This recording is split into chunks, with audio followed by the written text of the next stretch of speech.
Hi guys, ನಮ್ಮ ಊರಲ್ಲಿ ಇವತ್ತು ರಂಗೋಲಿ ಸ್ಪರ್ಧೆ ಇದೆ, ನೋಡೋ ಬನ್ನಿ. ಏನು ಕೇಳಿ ರಂಗೋಲಿ ಸ್ಪರ್ಧೆ? ಗಣೇಶ ಬಿಡ್ತಿದ್ದಾರೆ. ಗಣೇಶ ಹಬ್ಬಕ್ಕೆ ಎಷ್ಟು ದಿನ ಆಯಿತು, ನಮ್ಮ ಊರಲ್ಲಿ ಲೇಟಾಗಿ ಬಿಡ್ತಾರೆ. ಗಣೇಶ ಓದ್ ಬಿಡ್ತಾಯಿದ್ರೆ ರಂಗೋಲಿ ಸ್ಪರ್ಧೆ ನಡೀತೈತೆ. ಬನ್ನಿ ನೋಡೋಣ ಯಾರು ಚೆನ್ನಾಗಿ ಬಿಡಿಸಿದ್ದಾರೆ ಅಂತ. ಹಾಗೆ ನೀವು ಯಾರನ್ನ ವಿನ್ನರ್ ಆಗಿ ಸೆಲೆಕ್ಟ್ ಮಾಡ್ತೀರಾ ಕಮೆಂಟ್ ಹಾಕಿ, ನಂಬರ್ಸ್ ನೋಡಿ. ಇನ್ನೂ ಬಿಡಿಸ್ತಾ ಇದ್ದಾರೆ ಗೈಸ್, ಆದರೂ ಒಬ್ಬೊಬ್ರು ಬಿಡಿಸಿದ್ರೆ ನೋಡಿ.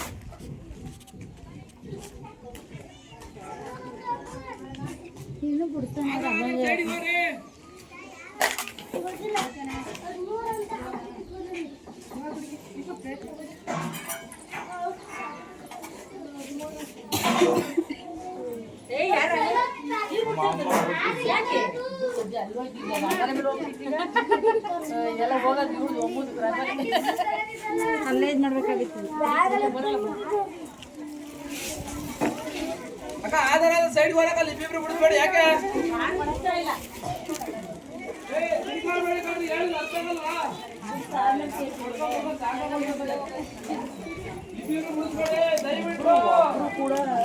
ಭವ್ಯ ಇನ್ನೂ ಆಗಿಲ್ಲ ನಿಂದು.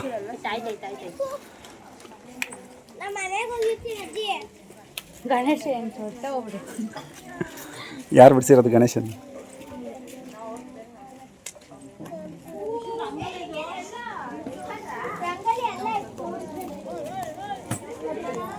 ಹದಿನಾಲ್ಕು ಇದು.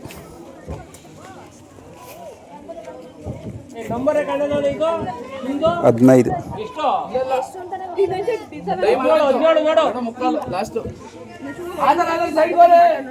16.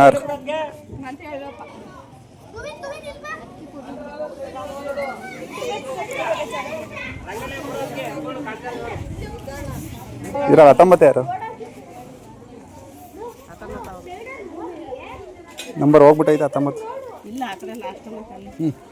20.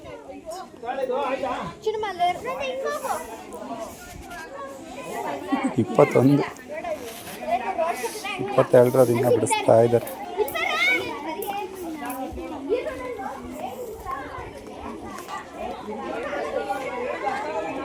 23.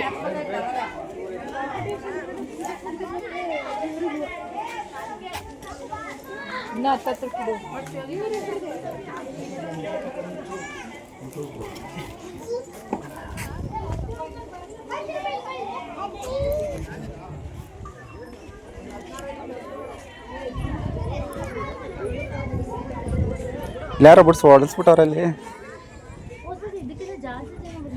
ಹಾಂ, ಕಮ್ಮಿ ಆಗ್ಬಿಟ್ರಿ ಸರ್.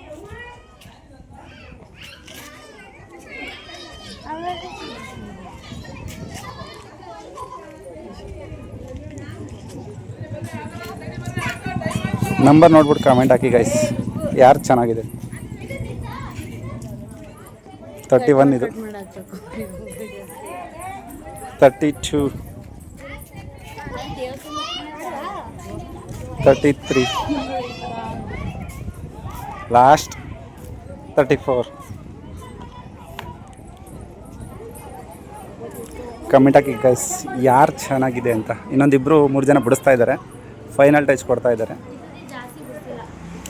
ಇದರಲ್ಲಿ ನಮ್ಮ ತಿಳುವಳಿಕೆಗೆ ಸಂಬಂಧಪಟ್ಟ ಹಾಗೆ ಒಂದು 3 ಚಿತ್ರಗಳನ್ನ ಮಾತ್ರ ಆಯ್ಕೆ ಮಾಡ್ಕೊಂಡಿದ್ವಿ. ಸುಮಾರು 35 ಚಿತ್ರದಲ್ಲಿ ಕನಿಷ್ಠ 20 ಚಿತ್ರಗಳು ಕೂಡ ಉತ್ತಮವಾಗಿರ್ತಕ್ಕಂಥ ಚಿತ್ರಗಳಾಗಿದ್ದಾವೆ. ಆದರೆ ನಮ್ಮ ಅನಿಸಿಕೆ ಪ್ರಕಾರ ಅವ್ರಿಗೆ, ಅದಕ್ಕೆ ನಾನು ಪದೇ ಪದೇ ಕೇಳಿದೆ, ಏನು ಒಬ್ಬರಿಗೆ ಒಂದೊಂದು ಚಿತ್ರಗಳಿಗೆ 2 ಬಹುಮಾನ ಕೊಡೋಕ್ಕೆ ಅವಕಾಶ ಇದೆ ಅಂತ. ಇಲ್ಲ ಅಂತ ಅವರು ಇವೊಂದು ಕಾರ್ಯಕ್ರಮನ ಸಂಯೋಜನೆ ಮಾಡಿರ್ತಕ್ಕಂಥವ್ರು ಹೇಳಿರೋದ್ರಿಂದ 3 ಜನಕ್ಕೆ ಬಹುಮಾನ ಕೊಡಬೇಕಾಗಿರೋದ್ರಿಂದ ಸುಮಾರು 20 ಚಿತ್ರ ತುಂಬ ಚೆನ್ನಾಗಿದ್ದಾವೆ, ಅದರಲ್ಲೇನು ವಿಶೇಷ ಇಲ್ಲ. ಸೊ ಹಾಗಾಗಿ ನಮ್ಮ ತಿಳುವಳಿಕೆ ಹಂಗೆ 25ನೇ ನಂಬರಿನ ಬರೆದಿರ್ತಕ್ಕಂಥವರಿಗೆ ನಾವು ಪ್ರಥಮ ಬಹುಮಾನವನ್ನು ಘೋಷಣೆ ಮಾಡಿದ್ದೀವಿ. ಹಾಗೆ 24ನೇ ನಂಬರ್ಗೆ ನಾವು ದ್ವಿತೀಯ ಸ್ಥಾನ ಕೊಟ್ಟಿದ್ದೀವಿ, ಮತ್ತು 18ನೇ ನಂಬರ್ಗೆ ತೃತೀಯ ಸ್ಥಾನನ ಕೊಟ್ಟಿದ್ದೀವಿ. ಹಾಗಾಗಿ ಸೊ ಹಾಗಾಗಿ ಮಿಕ್ಕವ್ರು ಯಾರು ಕೂಡ ಇದ್ರೊಳಗಡೆ ಚೆನ್ನಾಗಿ ಬರ್ದಿಲ್ಲ ಅಂತ ಏನಿಲ್ಲ, ಎಲ್ಲ ತುಂಬ ಚೆನ್ನಾಗಿ ಬರ್ದಿದ್ದೀರಿ. ನಮ್ಮ ತಿಳುವಳಿಕೆಗೆ ಅನುಸಾರವಾಗಿ ನಾವು ಬಹುಮಾನಗಳನ್ನ ನೀಡಿದ್ದೀವಿ. ಎಲ್ಲರೂ ಸಮಾಧಾನ ಮಾಡ್ಕೊಳ್ಬೇಕು ಅಂತ ತಮ್ಮಲ್ಲಿ ವಿನಂತಿ ಮಾಡ್ತಿದ್ದೀನಿ. 3ನೇ ಬಹುಮಾನ ಗೈಸ್, 2ನೇ ಬಹುಮಾನ ಗೈಸ್, ಫಸ್ಟ್